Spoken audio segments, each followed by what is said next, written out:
Hello tout le monde, j'espère que vous allez bien. Cette semaine, je vais vous parler d'un ouvrage que j'ai lu récemment qui est Notre part de nuit de Mariana Enriquez, donc un bon pavé de plus de 700 pages.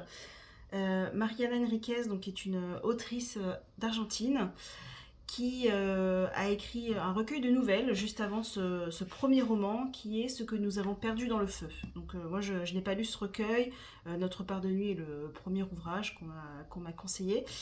Et c'était un conseil d'une libraire de la librairie ici à Paris. Donc voilà, je suis très contente d'avoir suivi ce conseil.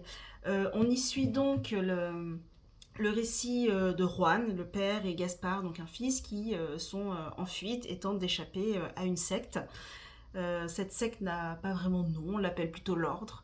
Et au début du roman, donc dans cette première partie qui suit ces deux personnages. On ne sait pas trop en fait ce qui se passe, pourquoi ils veulent fuir, qu'est-ce qu'ils cherchent, qu'est-ce que les initiés en tout cas de la secte cherchent en communiquant avec ce dieu prénommé Obscurité. Il y a énormément de mystères et on va donc au fur et à mesure des pages découvrir ce qui se passe. Au fur et à mesure qu'on déroule le bouquin, on en apprend plus sur cette obscurité. Et pourquoi en fait Juan veut que son fils n'y aille pas, hein, parce que les rituels ils sont très violents et Juan, qui on l'apprend dès le début est un médium, est un peu comment dire, l'homme nécessaire pour que ce rituel fonctionne, parce que c'est à travers lui que les initiés peuvent communiquer à cette obscurité. Voilà, sauf que le problème c'est que les rituels demandent énormément de force et de force en fait physique et mentale à Juan, et que quand un rituel est terminé, il faut plusieurs semaines pour que Juan guérisse des blessures physiques, mentales, etc. Donc généralement les médiums ne vivent pas très longtemps dans cette secte, et il veut absolument éviter ce sort-là à son fils. Donc c'est pour ça qu'il cherche à s'enfuir. Donc après, est-ce qu'ils vont réussir à s'enfuir, etc. Ça, on le découvre dans les pages du roman.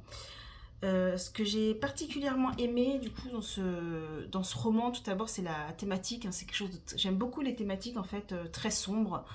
Là, on est vraiment sur voilà, de la secte, un ordre secret.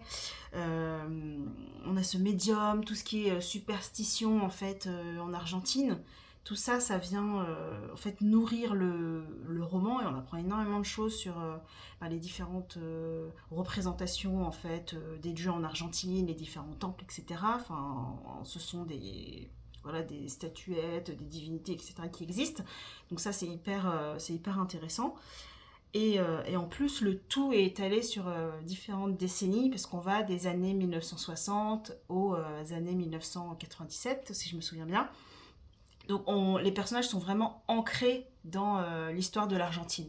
Parce qu'en plus d'avoir toutes ces superstitions et tout ce folklore argentin, on a également toute une partie autour de l'histoire avec quand il y a eu le coup d'état militaire en Argentine, ensuite le moment où il y a plus de communautés homosexuelles, et après malheureusement le sida qui arrive.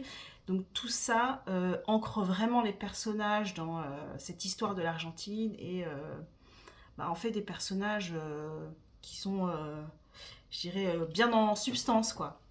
Voilà. Donc ça, c'est vraiment un des points forts de ce livre.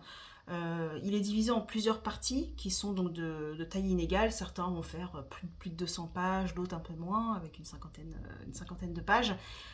Des points de vue différents, ce qui fait qu'on va vraiment donner voix à ces différents personnages pour faire avancer l'histoire et aussi comprendre pourquoi en fait, ça on le sait dès le début, hein, que la mère en fait de Gaspard, donc la femme de Juan, est morte, mais dans des circonstances mystérieuses, on ne sait pas vraiment.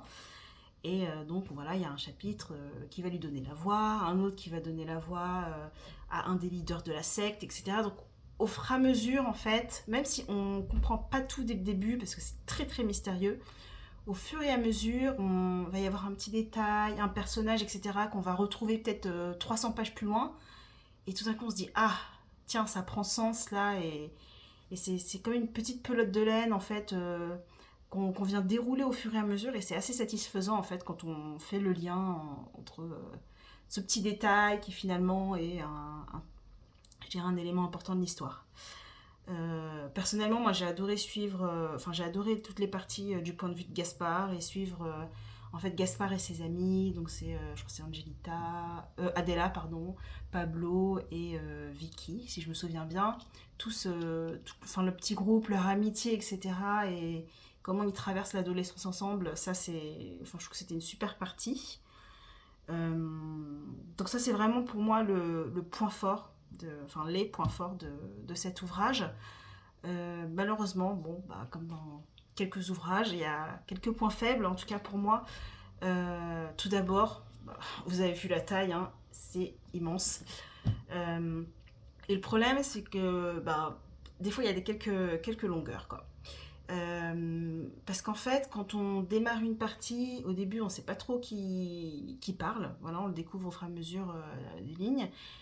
Et ça met vraiment du temps, en fait, à s'installer. Parce qu'au début, on a le point de vue de ce personnage, mais on ne sait pas trop dans quel but. Enfin, qu'est-ce que veut nous faire comprendre, en fait, l'autrice. Et ça met du temps en fait à venir, des fois 50, 100 pages où on se dit ah enfin ça y est, là ça devient intéressant.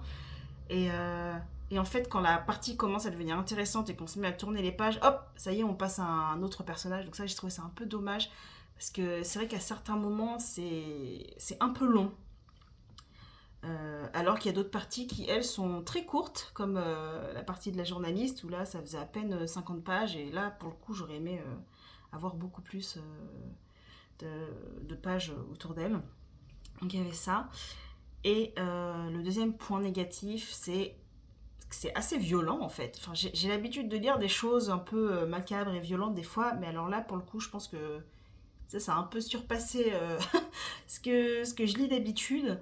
Et c'est vrai que des fois, j'en parlais pendant les vacances là, à des personnes de mon entourage en citant quelques exemples. Ils me disaient, mais c'est hyper dégueu ce que tu lis là. Donc, ouais, faut être préparé quand même à cette violence-là. Après, je pense que le but, c'est aussi de montrer que ben, cet ordre, en fait, est extrêmement violent et que Oran, ben, toutes les raisons, je dirais, de vouloir faire en sorte que son fils ben, n'intègre pas cet ordre hein, et vouloir y échapper. Donc ça, on le comprend très bien. Et, euh, et en fait, cette violence, elle est aussi présente dans le fait que bah, des fois, certains personnages y font appel parce que voilà, c'est leur seul moyen pour eux de s'échapper. Mais d'autres personnages ont aussi recours à cette violence par pur sadisme. Et eux, ces personnages-là, c'est vraiment les pires. Voilà, donc par exemple, pour moi, Mercedes, voilà, c'est une des pires en termes de personnages violents, détestables, tout ce que vous voulez. Donc voilà. Ouais, donc pour finir, vraiment, c'est. En fait, quand je l'ai terminé, j'étais contente de le finir parce que j'avais enfin un peu les clés, même si je suis restée un peu en suspens un peu sur ma fin plutôt, sur certains éléments de l'histoire. Mais enfin, ça m'a quand même, j'ai quand même lu assez rapidement cet ouvrage. Et c'est vrai que je pense que le mélange en fait de surnaturel, gothique, etc. Il y a des moments aussi qui étaient très très poétiques autour des fleurs, etc. Enfin, beaucoup de mentions des fleurs et de l'art. Donc ça, j'ai bien aimé. Donc je pense que c'était une bonne lecture. Et je suis pas non plus ultra enthousiaste parce que ouais, il y a des moments où c'était un peu lent et je patinais un peu, mais j'en garde quand même un bon souvenir. Et en fait, j'ai tellement, même si c'était assez violent, aimé l'univers de l'autrice que, par pur hasard, en fait, en allant à la librairie, je suis tombée sur son recueil de nouvelles.